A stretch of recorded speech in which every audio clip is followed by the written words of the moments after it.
హరి ఓం. మా ఛానల్కి స్వాగతం. చూస్తున్న వీక్షకులకు ప్రేక్షకులకు ప్రియ కాళ భైరవ భగవద్బంధులకి స్వాగతం పలుకుతూ మమ్మల్ని ఎంతగానో ఆదరిస్తూ ఉండబడినటువంటి ప్రియ సోదర సోదరీమణులకు అందరికీ కూడా నూతన ఆంగ్ల సంవత్సర శుభాకాంక్షలు.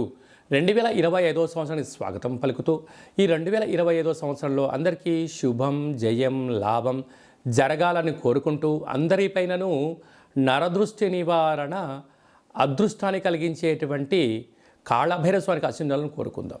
అలాగనే 2025 1 1 2 4 6 అనేటువంటి పరిస్థితుల ప్రకారంగా పూర్తిగా కలిపినట్లయితే 5 4 9 అవ్వడం వలన విశేషమైన పూర్ణ సంఖ్య అంటారు. 2025ని పూర్ణ సంఖ్య అంటారు. తారీఖును నెలను కలిపినట్లయితే 11 సంఖ్య మంచి లాభ సంఖ్య రాబోతుంది. కనుక ప్రభుత్వ ఉద్యోగ ప్రయత్నం చేసేవారికి, ప్రభుత్వ ఉద్యోగంలో ఉండబడినటువంటి వారందరికీ చాలా శుభ పరిణామము అని గమనించగలగాలి. అలాగనే మనకు ఈ 2025 సంవత్సరము బుధవారం రోజు ప్రారంభమవడం, ఉత్తరాషాఢ నక్షత్రం అవ్వడం వలన విపరీతమైన రాజయోగం అందరికీ కలిసి వస్తుంది అని చెప్పగలగాలి. అలాగా 9 సంఖ్య పూర్ణ సంఖ్య అవడం వలన అనేక మందికి లక్కీ నెంబర్ కూడా 9 సంఖ్య. కొన్ని కోట్ల మంది ఎదురు చూస్తున్న వారందరికీ అదృష్టవంతులు కాబోతున్నటువంటి సంవత్సరం ఇది అని చెప్పి కూడా మీరు గమనించాలి. కనుక ఈ 2025 సంవత్సరంలో ప్రారంభ కాలంలో ద్వాదశ రాశుల్లో గ్రహ గమనాల్ని ఒకసారి వీక్షింపచేద్దాం. వృషభ రాశిలో దేవగురు బృహస్పతి సంచార స్థితి, మిథున రాశిలో విశేషమైనటువంటి మనకు కన్య రాశిలో కుజ భగవానుడు సంచార స్థితి, అలాగనే కన్య రాశిలో కేతు సంచార స్థితి, ధనుసు రాశిలో బుధాదిత్య రాజయోగం రవి బుధ సంచార స్థితి ఉండడం, అలాగనే కుంభరాశిలో శుక్రుడు మరియు శని సంచార స్థితి, మీనరాశిలో రాహు సంచార స్థితితో నూతన ఆంగ్ల సంవత్సర ప్రారంభ కాలంలో గ్రహ గమనాలు ఈ విధంగా ఉన్నాయి.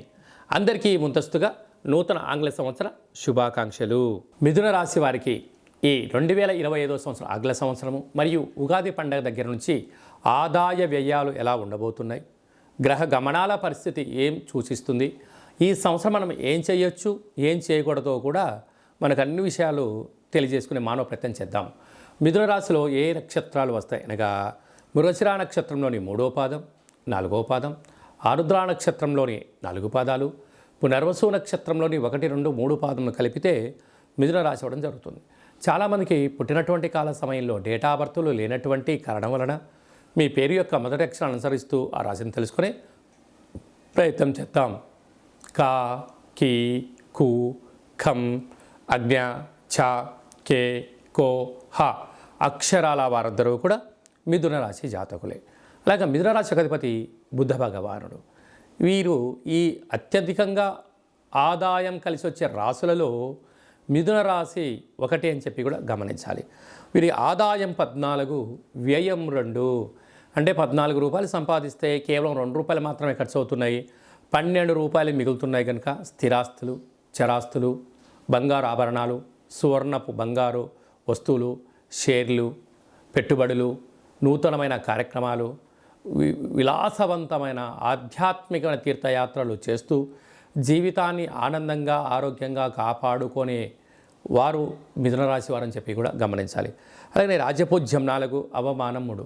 ఆధ్యాత్మికంగా ధర్మబద్ధంగా విశేషంగా ఉండబడిన వారందరికీ కూడా ఈ సంవత్సరం చాలా మంచి కాలము అని చెప్పి గమనించాలి.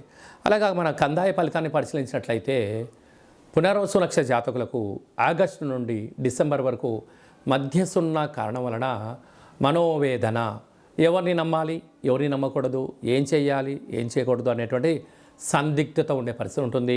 ఆధ్యాత్మికంగా ఉండే మానవ ప్రయత్నం చేయండి. అలాగనే ఈ మిథున రాశి వారికి గ్రహ గమనాల అనుకూలంగా ప్రకారంగా వీరికి అర్ధాష్టమకేతు, భాగ్యంలో శని, లాభంలో రాహు, విశేషమైన రాజ్యస్థానంలో రాహు, వ్యయంలో దేవగురు బృహస్పతి సంచారంతో ఉంటూ ఈ 3 మాసాలు అయిన తర్వాత గ్రహ గమనాల్లో అనేక రకాల మార్పులు కలుగుతున్నాయి. ఎందుకనగా సస్యాధిపతి బుధుడు, నీరసాధిపతి బుధుడు, గజాధిపతి బుధుడు, దేశాధిపతి బుధుడు, గ్రామాధిపతి బుధుడు, పంచమ అధిపతి అయిన బుధుడు అవ్వడం వలన మిథున రాశి వారికి గ్రామ రాష్ట్ర దేశ ప్రపంచ స్థాయిలో ఎక్కడికి వెళ్ళినా మీరు రారాజులుగా, వ్యాపారవేత్తలుగా, దిగ్గజాలుగా విజయకేతనం మిథున రాశి వారు సొంతమయ్యే పరిస్థితి అధికంగా ఉంటుంది. కనుక ఇలాంటి కాల సమయంలో మౌనంగా ఉండడం, ధ్యానంగా ఉండడం, పూజా కార్యక్రమంలో పాల్గొనడం, ప్రశాంత జీవన వాతావరణం ఏర్పాటు చేసుకోవడం వలన ఉగాది పండగ నుంచి వీరికి రాశిలోకే గురువు రావడం వలన మంచి యోగము, తృతీయంలో కేతు ఉండడం వలన తల్లిదండ్రులతో, అన్నదమ్ములతో, అక్కాచెలతో స్థిరచరాస్తులు వీరి సొంతమవ్వడం, భాగ్యస్థానంలో రాహు, రాజ్యస్థానంలో శని భగవానుడు. అంటే ఇన్ని రోజులు వ్యతిరేక భావంగా ఉండబడినటువంటి గ్రహాలు మళ్ళీ ఇంకొక మంచి స్థితికి రావడం వలన వీరికి చాలా మంచి కాలము అని చెప్పి గమనించాలి. వీరి బుద్ధికి, వీరి యొక్క సమయ స్ఫూర్తికి, వీరి యొక్క ప్రణాళిక వ్యవహారానికి, అనేక రకాల అయిన వారందరికీ కూడా మిథున రాశి వారందరికీ పెట్టుబడులు ఆకర్షించడం, వ్యాపార అభివృద్ధి, ఉన్న చోటు నుంచి మరొక స్థిరచరాస్తులు సొంతమవడం, అలాగే రియల్ ఎస్టేట్ రంగంలో కానీ, ఆధ్యాత్మిక రంగంలో కానీ, వస్త్ర వ్యాపారాలు కానీ, అలాగనే మిలిటరీ ఆర్మీలో పనిచేసేవారు, రాజకీయవేత్తలకు, ధురంధరులు కూడా చాలా ఈ సంవత్సరం యోగదాయకమైన రోజులు అని చెప్పి గమనించాలి.